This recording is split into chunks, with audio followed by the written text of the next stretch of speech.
la colonie de Sirta.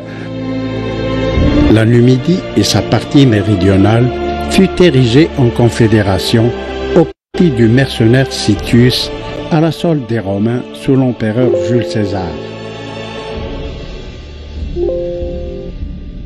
Skikda, à cette époque-là, avait servi comme un débouché, de la Numidie, et c'est par le biais de son port de Stora et par le biais aussi de plusieurs points, avait un énorme commerce avec la rive sud de l'Europe. L'ancienne Rusicade ou Skikda, grâce à son port de Stora, fut un comptoir commercial des plus actifs. Celle-ci était liée aux cités européennes grâce au commerce.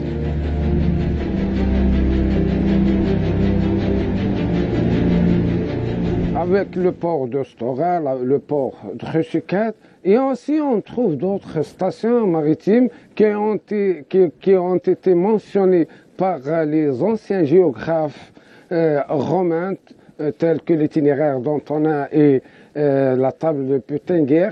On trouve dans ces itinéraires-là plusieurs stations.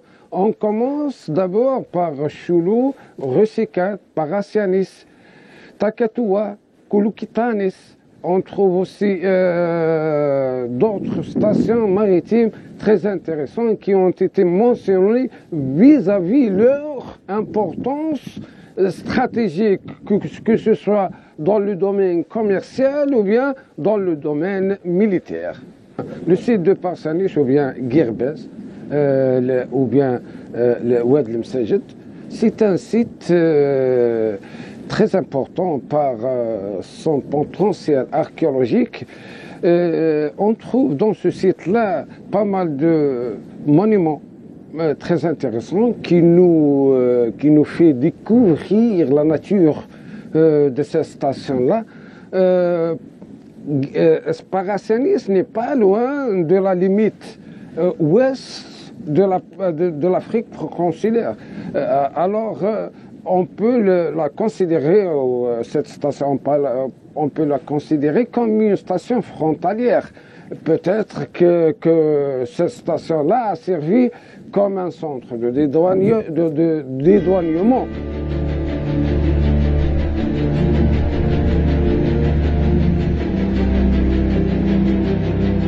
Le site romain de Guerbès renferme de nombreuses ruines.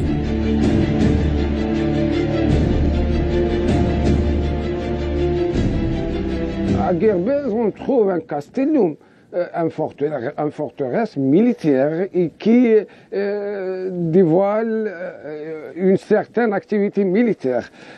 Aussi, on trouve une partie d'une mosaïque. Alors ça peut nous amener à croire que ce site-là a connu une activité civile aussi. Pas loin de ce mosaïque-là, on trouve des traces qui nous peuvent aussi faire croire que il y avait là-bas un port, peut-être qui servait pour transporter du marbre et l'extraction aussi du fer pendant la période vandale. L'antique site de Parassianis.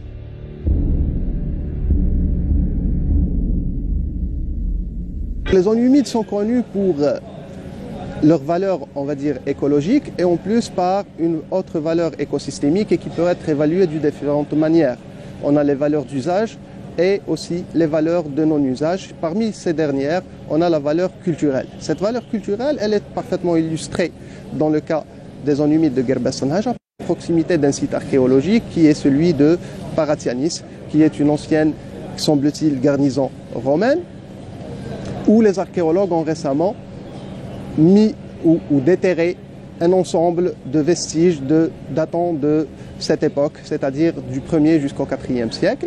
Parmi les vestiges qui ont été fouillés et qui ont été récemment décrits. On va trouver des citernes, une carrière et aussi une tour, certainement vu le rôle défensif que jouait ce site, et aussi des mosaïques qui sont partiellement endommagées, ce qui est dommage.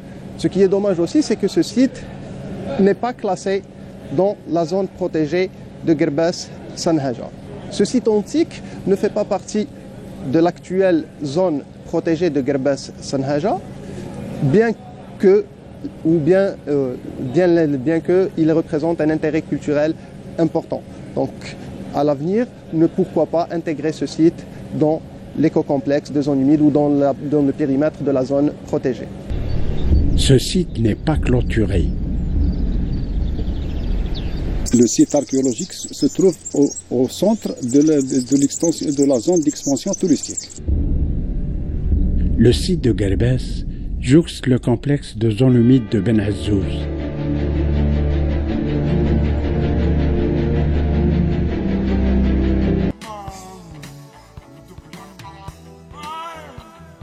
تنميرث تمقرات أيثما أيسما إشاويين إمازيغن أنصوفي السون